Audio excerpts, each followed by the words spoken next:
eerste wat u ziet is de nieuwe les bij ons, Insane. Die is gebaseerd op conditioneel, vuurconditie. Iedere week wordt het niveau hoger. Deze les wordt verzorgd door de dame in het midden. Onze pikkel, Sandra.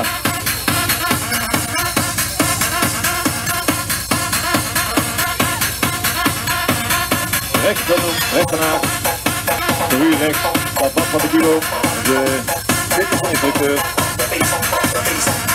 En spinningleraar. Links van Sandra, maakt vrouwenbouw. Hij bezorgt Fitcore. Ook de spinninglessen.